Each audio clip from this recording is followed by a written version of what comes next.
Welcome back to the Watch and House of the Dragon Season 2, Episode 2 review. Right out of the gate, loved it. It's actually a bit hard for me to determine what I liked more, Episode 1 or Episode 2, because they kind of land almost at the same mark for me, around about a 7 out of 10, because this episode had some really, really good high points. In fact, probably some stronger emoting and conflict and stronger scenes than Episode 1, but that gets balanced out by some scenes that I felt dragged a little more in Episode 1, as well as just there are some question marks in some of the events very similar to Episode 1. So in that sense, this is still a very good result because overall, really, really good. Orders of magnitude better than anything else that we're seeing on TV at the moment or that I'm aware of. With how Episode 1 ended with such a serious thing happening, how this episode begun was very important. I was expecting the reactions of the characters to be very strong and also ring true, and they hit that out of the park. Specifically Aegon. He was showing some actual remorse. What was conveyed felt genuine and sincere. That his rage and desire for revenge all felt very true, and that he had legitimate love for his son, as they did, prepare and indicate in Episode 1, and that really comes through in Episode 2. There are some really powerful scenes in this episode. The ones that kind of stand out for me is Aegon's reaction, to hearing that his son died and just him losing it, and also raging in the council. The scene between Aegon and Otto is standout, as well as the scene between Daemon and Rhaenyra. Really, really strong. What's interesting is that there's a lot of dialogue that's happening in this episode, and some people might feel it's a bit slow as a result. To me, this is like action dialogue. It's dynamic. A lot of things are happening. A lot of characterization is being conveyed here. And as a result, I found this as engaging as a full-blown, well-made action scene. It sucked me in. I was hanging off of everything in those scenes specifically. There were scenes that felt a little, when I say out of place, not as dynamic, not as crucial, which slowed down the episode a bit. And for people saying that this, if they believe this to be a slower episode, I could see why for those scenes, but not the big ones. Those big ones were dynamic, and they were really, really good. It does end on a bit of action as well. The way it leads that is somewhat justified, somewhat not. There are some interesting things happening, but I actually felt the ending of this episode wasn't as impactful as the bigger scenes that happened that kind of set up certain things. Characters so far are very consistent. There is some standout acting. The world is immersive and it keeps you hooked. The quality is maintaining. That's the really good part about all this. Is like, I was worried that if it was going to drop off, in quality after Episode 1, because Episode 1 started pretty strong, and they're maintaining it. I'm hoping it'll even get better. What we really don't is we don't want it to get worse, so it seems like they have competent people working on this, and hopefully we'll get consistency, because this is as good as the quality of Season 1, even though we're waiting for some of those really big moments, because Season 1 had great big moments. It feels like they are preparing us for some of that, which is great. And so overall, I give it a good solid 7 out of 10. Upon further, reflection, that could change to maybe an 8 or stick it on a 7. But I'm going to now hit some of the spoilers and speak more specifically on the things that stood out to me. Now, I got to say, one of the things that I am continuing to enjoy in House of the Dragon is just the medieval aesthetic. I mentioned it already, mentioning it again, because they just do such a good job with it. One of the things it feels like a medieval world. Like I saw was it Jace? I get Jace and Luke mixed up. It's the older son that's still alive. You got to see his sword briefly when he's having a conversation with his betrothed, which is Daemon's daughter. And it was a cool-looking sword. I love seeing stuff like that. And look, I wonder... surely I'm not the only one that just loves more authentic medieval elements in media because you love the medieval world. And if you do, I think you're going to really like the sponsor of this video, which is Bellwright, because have a look at some of the shots of Bellwright. What is Bellwright, you are asking? It's actually a really awesome looking single-player co-op open-world medieval survival strategy sim. And seriously, it looks brilliant, where you as the player are charged with picking up the pieces of your past and bringing justice to a broken nation, for the rumblings of insurgents begins to grow louder across the countryside as bells toll for vengeance. Built in Unreal Engine 5, this gorgeous, sprawling open world is where you'll work your way up from a tiny settlement to the acting leader of a full-fledged rebellion. It has resource and town management, so as you free people from their oppressive influences of the crown, you get to build, manage, and upgrade your outposts and towns with recruits, and you get to manage their resources. It also has a happiness system, skill-based directional combat, character progression, roleplay and story, as well as co-op support. Bellwright is out now in early access on Steam. Check the link in the description of this video for more information. Seriously, if there was ever a game that was made to catch my interest, this is it. I can't wait to give it a try myself, and I'm sure you guys will enjoy it as well. All right, getting back to House of the Dragon. And as I mentioned, non-spoilers. I'm going to go in detail some of my favourite parts and things that stood out to me. So that's your warning, heading into spoilers. And some of the things that I kind of appreciated, just right at the opening, we're seeing the fallout of what happened in the last episode. And all the servants are getting locked up again. But that seems like a logical thing that they would do, especially that they're willing to do that. They've shown that they're willing to do that already. And so locking all the servants up, try and lock down the castle and find the culprit. I mean, it's just one of those things that reflects that the writers are trying to approach this world in a realistic way. And that's one of the things that I love. Like, a lot of my reviews and criticisms from a lot of media falls into the realm of realism. Not that I think, it should be stale and real and everything, and this is fantasy. Of course, I understand that this is a fantasy world, but if you can make things feel at least believable, even those fantastical elements, and part of that is grounding the realistic elements that you can ground realistically, it really creates an immersive world. And so there's small details like that this show continues to do well. Even just, making logical reactions to events that happen, like locking up the servants. It cuts to the king, Aegon, and he is losing it. And he is saying, we're going to war. This is, he wants revenge. And it was a bit of a standout episode for the actor of Aegon. Don't know his name.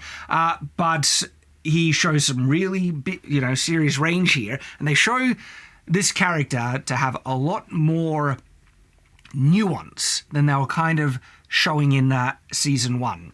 Season 1 really kind of made him look like a complete loser, a rapist, right? It is almost unrepentant, though there was subtle small things that they did do in season 1 to try and add context. Doesn't excuse anything, okay? But there is context to understand about Aegon as a character. He has had a very privileged upbringing. So on one side, he's very selfish, okay, and doesn't understand the mindset, wants, desires, fears of regular people. But at the other side, he's also been horribly neglected and poorly raised by his parents, to the point that he doesn't even think his mum loves him. And he probably, thinks that his dad doesn't love him either, because Viserys, and I love Viserys as a character, was neglectful as a father. And so all those things are related. And when Aegon was confronted in season 1 for abusing the girl, raping her, his excuse was they were just having a bit of fun. And in his mind, he thought it was harmless, and the protests of the girl wasn't serious, and he didn't take it seriously. And this is not an excuse for him, but it shows that they're at least willing to show that this character has a different perspective on things, which is showing more nuance. And then with this season, doesn't redeem his flaws by any means, okay?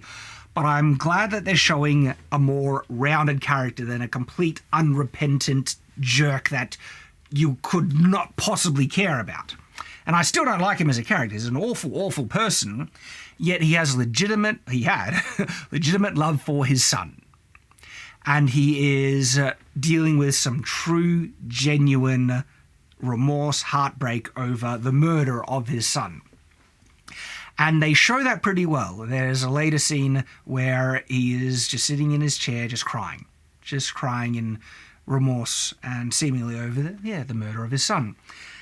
And this creates a more nuanced, three-dimensional character, which helps you get invested in the story. And so I really liked how they showed his character and how they portrayed him in this episode. There is another scene that, there are a lot of things just being done really well in this show.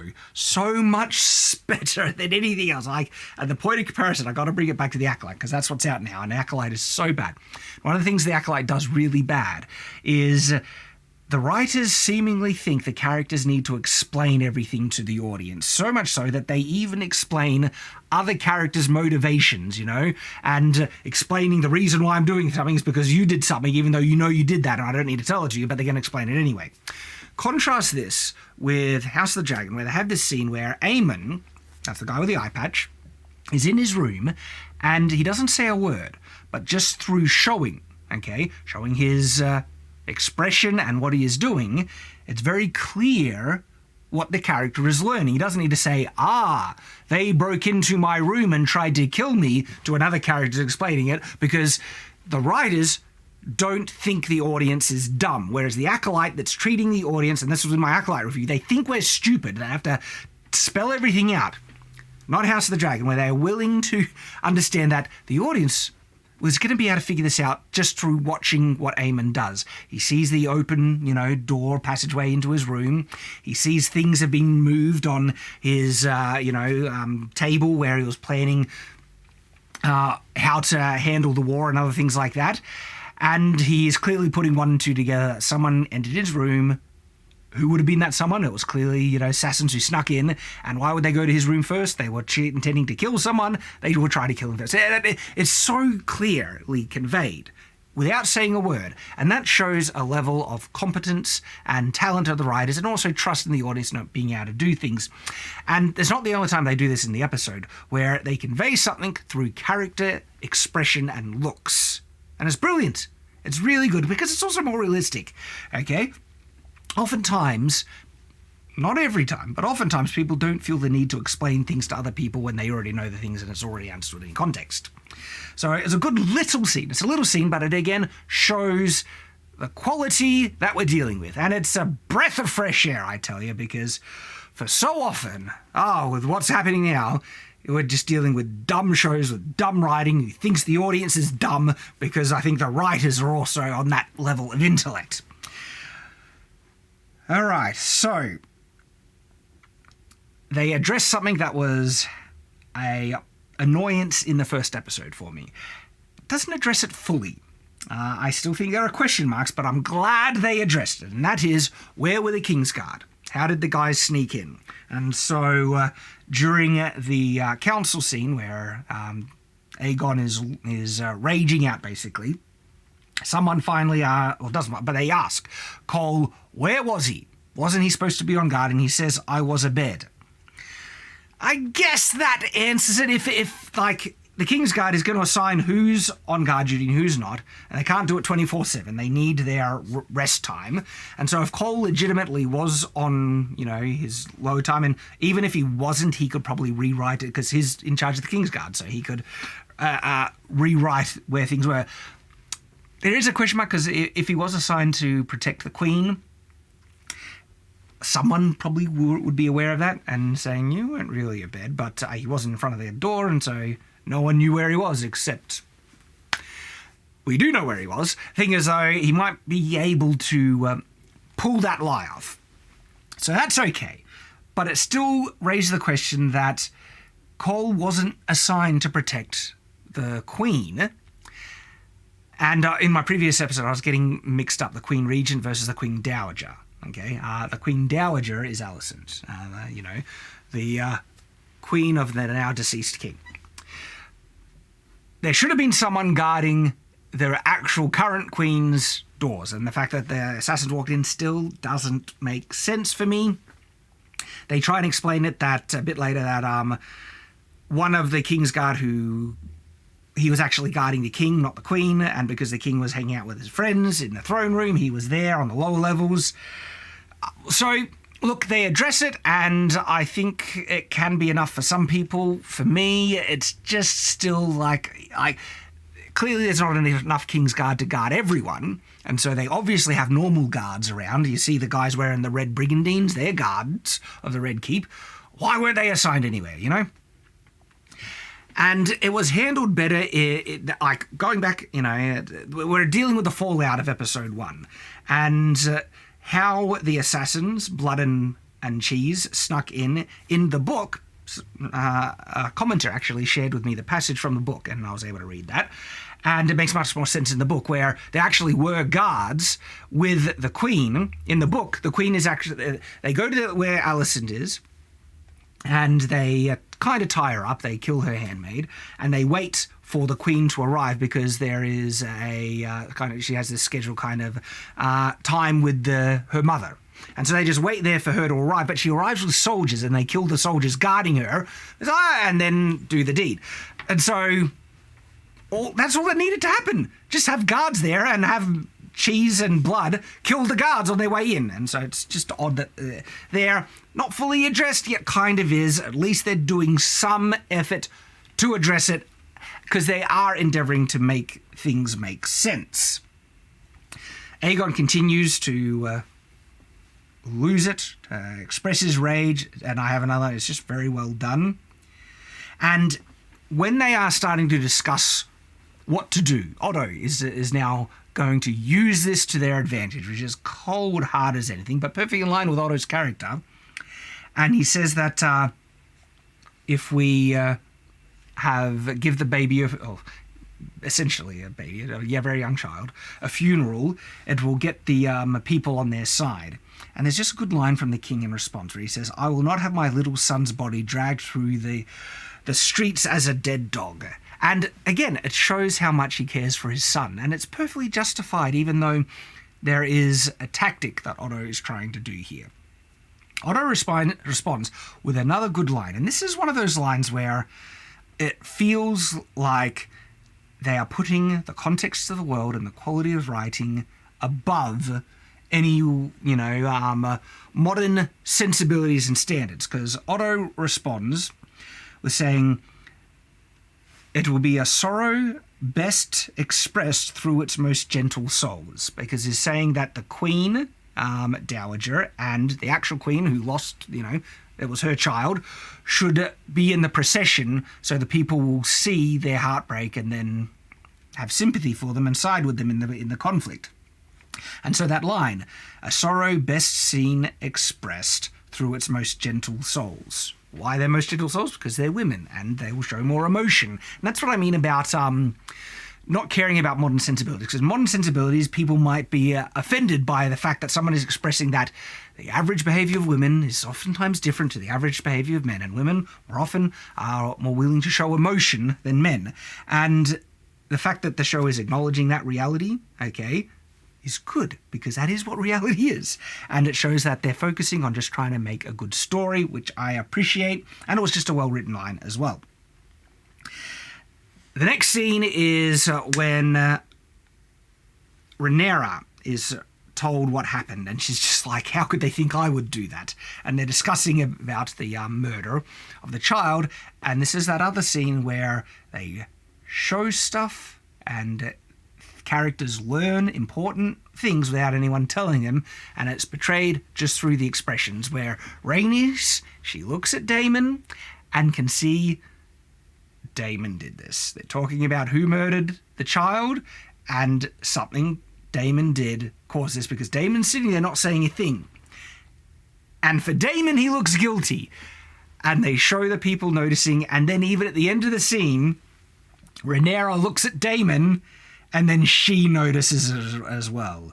And that then goes to another scene, which is one of... and I'm not sure if it happens right after or if there was a scene between, but the next kind of event that follows on from her realising Daemon probably had a hand in this is the scene between Rhaenyra and Daemon. And it is a brilliant scene.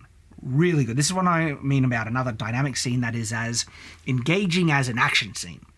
Because Rhaenyra finally is confronting Daemon about many things. And Daemon finally confronts her and speaks plainly about his brother, Viserys, and his role in things. He almost gets violent with her. He's at his limit. And Rhaenyra, she throws it back at him, and because Daemon is saying that his brother and everyone is afraid of him, and she hits back with, no, Viserys wasn't afraid of him. He couldn't trust him.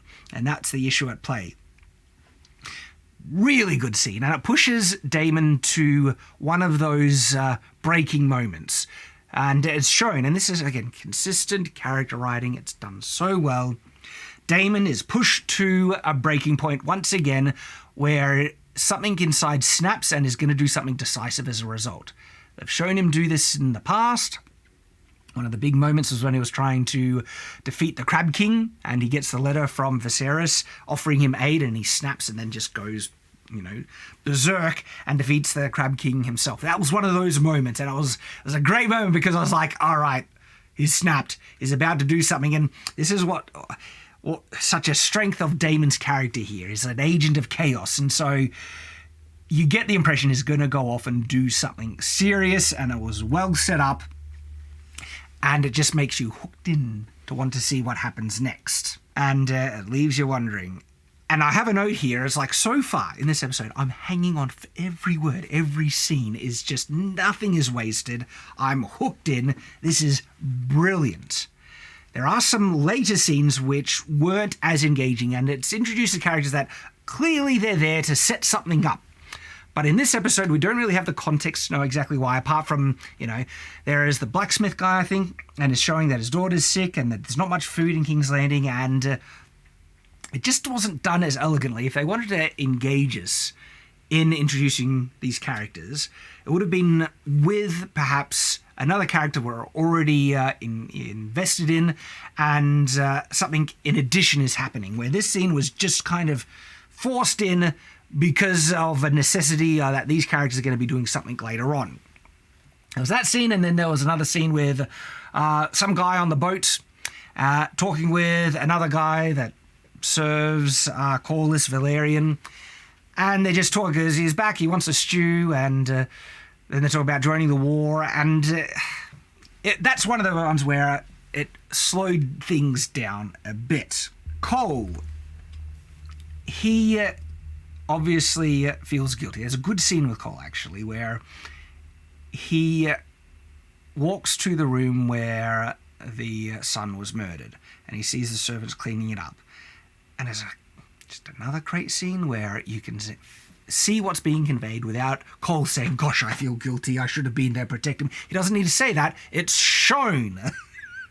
This is where show versus tell really works. Show versus tell can be grossly misunderstood in the writing format, when people misunderstand that most of a story when written is told. It's a narrator telling a story, either from the viewpoint of the character or not. And there are different benefits but also detriments between the show versus tell dichotomy when it comes to writing. I've experienced that because I'm an author. And sometimes telling is a better option. The idea that you always show and never tell is wrong. There are strengths and weaknesses, and it applies differently to a visual format, though, because a picture can tell 1,000 words. But in contrasting that to the written word, you don't really deal with pictures in literature, do you? But in a visual format, you can show and use that to a much greater extent and strength to the conveyance of the story, and they do that brilliantly. Sometimes it is necessary to just tell even in a visual format, but this is done great. Cole is racked with guilt. They can show it through his acting, his body language, his emotion, and in response, he goes to confront another member of the King's Guard. And at first, I wasn't entirely sure where Cole was going with this scene and interaction, apart from deflecting, or not, he's not deflecting, but lashing out, basically. Even though he feels guilty, is going to express it by talking someone and kind of blaming someone else. And so he confronts this other member of the Kingsguard and asking, where were you? Even though it's really Cole's fault in a large measure. And he explains, this other Kingsguard says, I was guarding the king, and the king was downstairs in the throne room. And so he's got a decent enough reason, though it shows that there are additional members of the Kingsguard. So if this Kingsguard has a valid excuse for not being near the queen, where were the other guys? And other than them, where were just the other soldiers wearing the red brigandines, okay?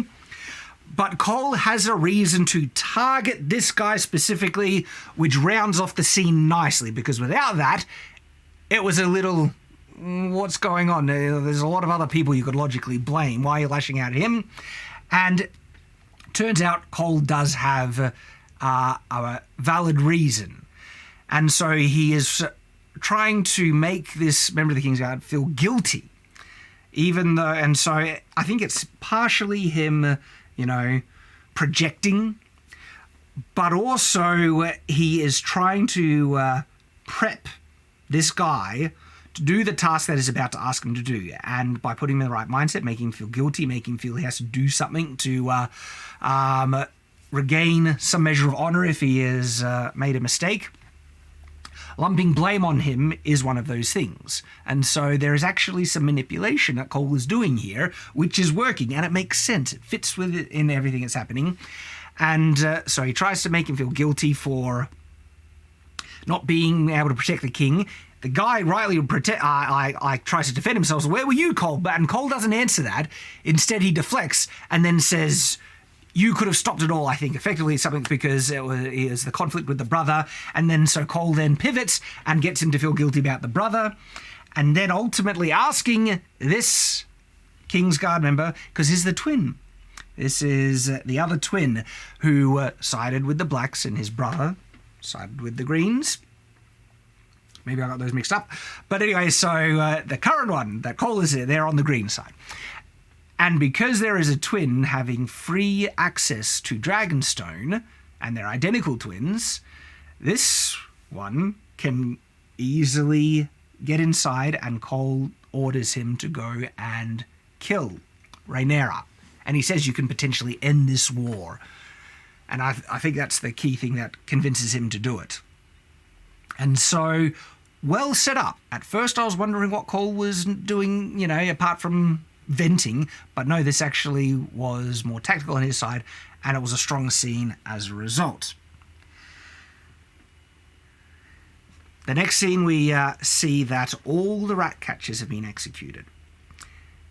It's very Game of Thrones, this move. Clearly a lot of innocent servants were killed, but we also see the guilty one was amongst those executed. Of course, doesn't justify, murdering innocent men. And we see some of the townspeople lamenting the death of some of their loved ones. This follows up with Otto confronting Aegon. Another standout scene in this episode. Really powerful. And Otto shows some genuine rage here, and there is a lot of nuance to justify why Otto is reacting this way, and it's all in line with his character. He's venting the fact that it's ruined some of his, well-laid plans, because they had the small folk on their side because of the death of the son. And now the king has done this, and that will undermine that loyalty that was being built. So Otto is really ticked off that some of his plans have gone astray. He's also ticked off that the king didn't confide him in or tell the council at all, which means he's losing control over the king. He also shares that you murdered innocent men to do this. And I think that's him just trying to get the king to feel guilty, because Otto is clearly willing to have innocents murdered to ensure his plans come to pass. So he's wanting to murder Rhaenyra and all their children to secure the reign of the queen, and so he's clearly willing to do some really dark stuff. And so when he was saying, these are innocent people, at first I was thinking, that's a bit rich coming from you, Otto. Is this a contradiction in his character? And so I don't actually think it's a contradiction in character, because I think he would still say those things to try and make the king regret that and manipulate the king to listening to him again. But it doesn't work because he's too angry. And then he even starts to berate the king, telling him that is stupid, effectively. And I am not sure if that was a mistake in the writing. I think it can be justified. I generally would perceive Otto to be, because to me it's pretty obvious. Like, if you're going to berate the king and tell him he's an idiot, so much so to the point where you're getting stuck into him, it's a very good, I think it's a logical conclusion that the king would probably fire you if you're going to really, belittle him like that. Otto seems not only aware of that, he seems like it's an impossibility, because when the king does fire him as a result of this, he says, "You wouldn't dare," in response.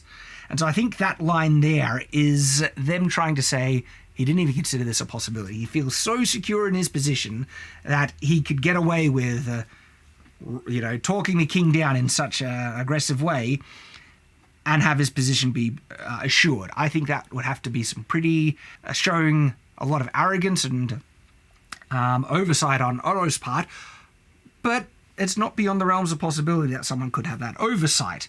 It's kind of obvious outcome. You'd think Otto would be smarter than to realise that that's a possibility, getting fired when you criticise the king like that. But if he's emotional, I could definitely see someone doing it. So I'm not holding it as a immutable criticism. It was just kind of on my mind as the scene played out. But I think there is ways to justify it, especially if you look at the history.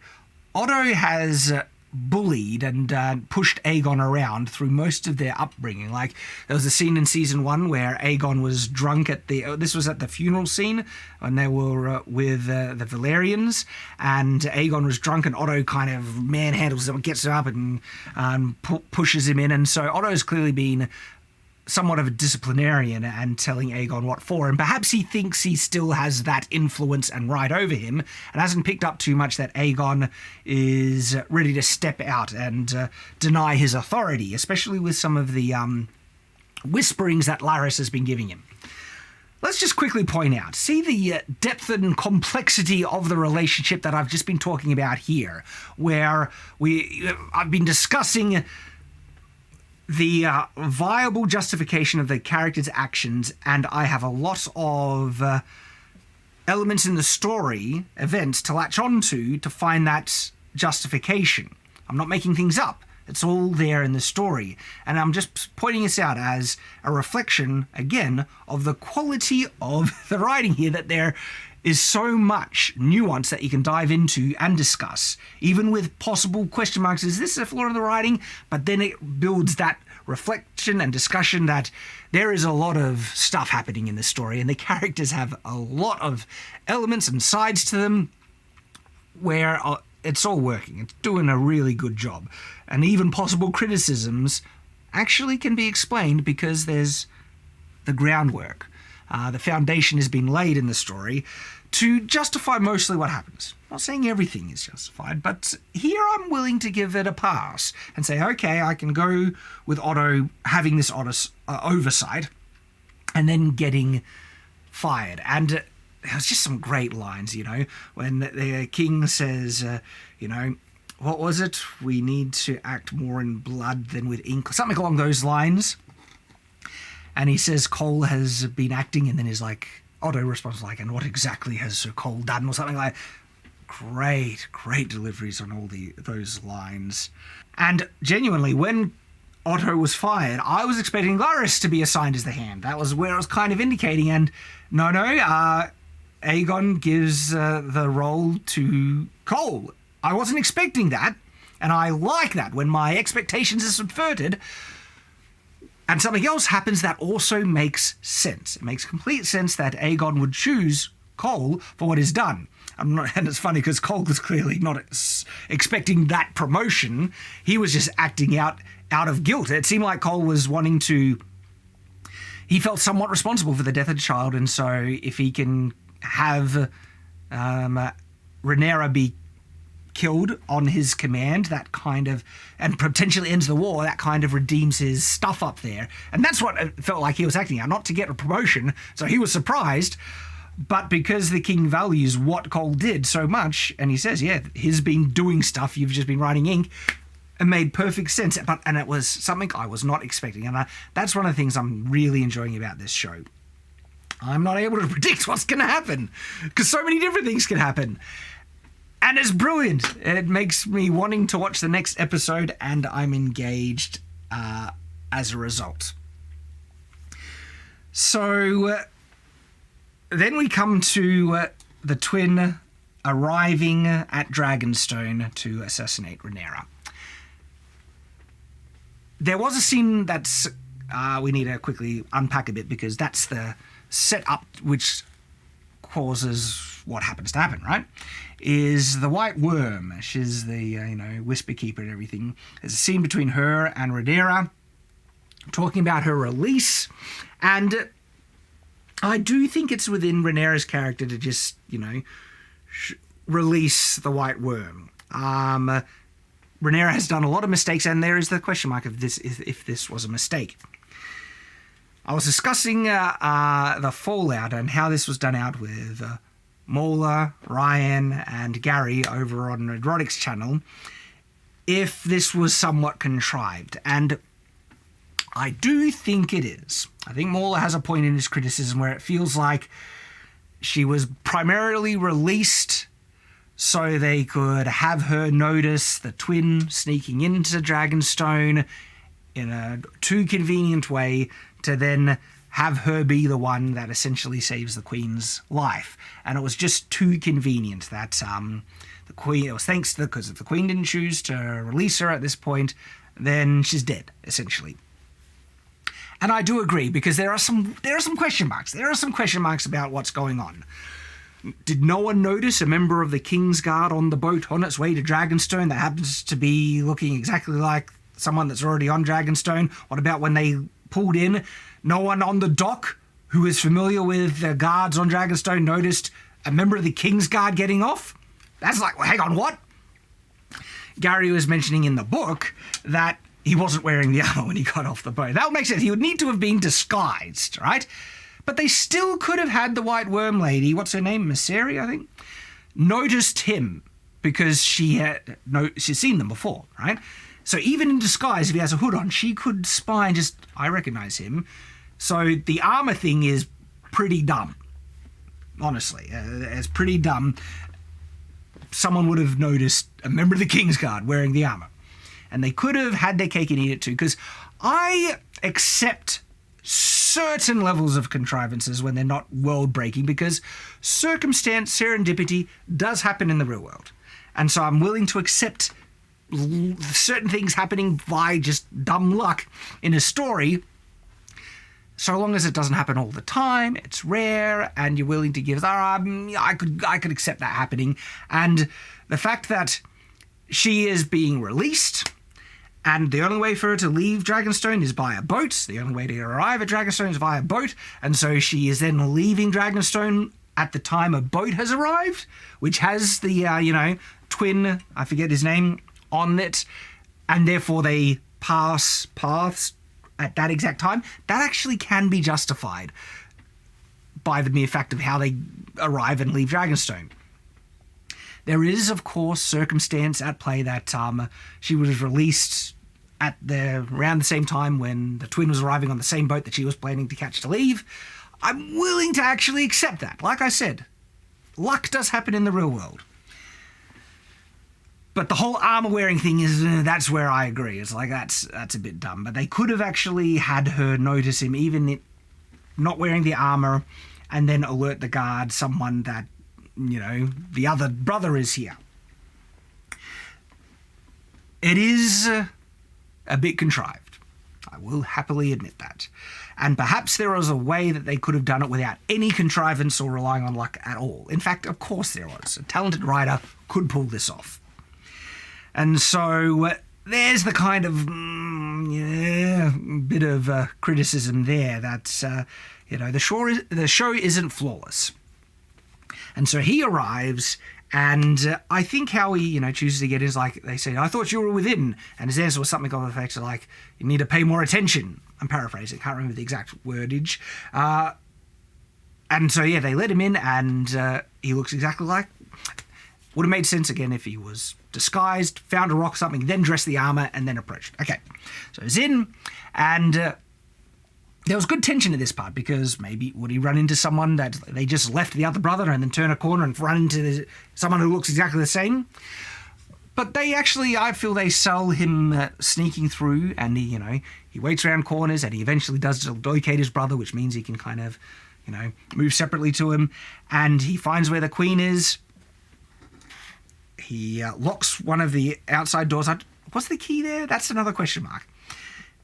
How did he get the key to the other door into Rhaenyra's room, but he locks it from the outside? And then tells the other guard that I'm restless, so I'll stand on watch. That makes sense, okay? So that worked.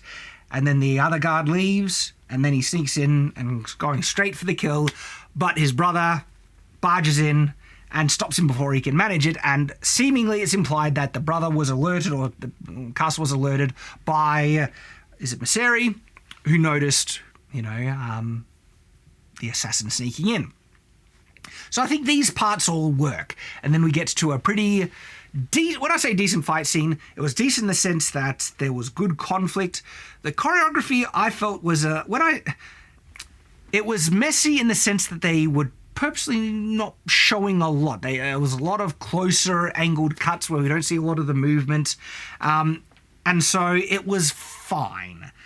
It was not great in the sense where it was wider angle shots showing good swordplay and movements, but it was fine in the sense that it was conveying what needed to happen. And there was some good conflict, but while this fight was happening, I did have another question, and I'm wondering, like, why isn't anyone calling for help? Rhaenyra sends her maid to get help, but no one's screaming, "Help, guard, intruder," or anything. Even when one other guard arrives to help, right, he can't tell who's who, so he's not getting engaged in the fight, even though he could potentially end it right then, the threat right then, if he knew who was who. So he holds back, but then no one else calls for help. And the brothers in the fight, the one who's trying to protect Rhaenyra, doesn't call out for assistance when he has assistance right there. But here is when I'm, okay, I can accept that the brother who's trying to protect Rhaenyra doesn't call for assistance because this is such a personal fight. He is fighting his brother. He doesn't want anyone else involved. If anyone's going to kill him, he needs to do it with his own hand. I can accept that. They don't spell it out or say that's what's happening. I don't think they need to, because honestly, this is one of those ones where at first I was like, why isn't anyone calling out? But that answer that I just voiced, I feel is actually more clear in the context of what's going on. The brothers need to deal with it themselves. They've had conflict already. This has kind of been building up, and now this is really happening, and they're fighting to the death, and it's a serious thing. And so I could see that being their mindset, and so I push aside my criticism here and think I think this is explained in what's actually happening. And one of the brothers obviously gets killed. They don't say who won who, and I think this actually works in the story because it kind of doesn't matter, because after one of the brothers kills his twin, it's implied kind of that it was the one who was protecting Rhaenyra. And then he kills himself out of remorse. He doesn't say that, because again, the show is good at not spelling things out.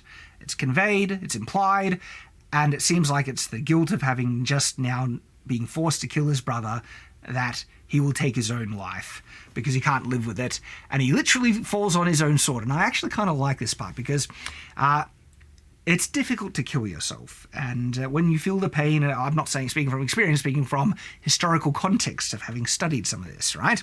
Is that, when the pain kicks in, it's easy to give up halfway through. There's a reason why the samurai, when they were committing seppuku, would have someone offside ready to decapitate themselves before they screamed out in pain, or they couldn't finish the job. Because killing yourself with a sword is somewhat hard. So one of the ways you could ensure getting it done is by falling on your sword and letting gravity do the work for you. And that's literally what they do here. He falls on his sword, brace it down, straight up in the gut. That would do the job. Oh, by the way, the killing shot to his brother, it looked like it was underneath the breastplate, which is why I can give that a pass as well. It looked like it was stabbed, because the Kingsguard breastplates in House of the Dragon are a little weird. They stop a little short of the actual waist hips, and a lot of breastplates actually do that, but then they have a fold which covers the lower body, and so when it cuts off at the hips, it's like right at the belly button, okay? And so there is a decent amount of the lower torso exposed if you're just having one of those breastplates that are made to conform to the body's own articulation. The question is, where is the fold? But the Kingsguard, that's the weird part. It's not a proper suit of armor where it would have an accompanying piece protecting that vulnerable area, which is vulnerable, and that's exactly where the guy gets stabbed, right underneath that breastplate, and so it doesn't go through the breastplate, and it is a vulnerability on that armor, so happy to accept that. And then, yes, he kills himself, ends off on that somber note, though not entirely, because there is one last scene that the show ends off on, and it is it's Alicent walking to her son to see him, and he's crying, and it's a very emotional scene. You feel his sorrow, and well done. It does help to humanize this awful person, Aegon. And Alicent does something interesting. She doesn't comfort her grieving son here. She leaves him. At first, when I watched that, I was thinking maybe she's just showing respect for him to let him grieve in peace. But is that what a loving mother would really do?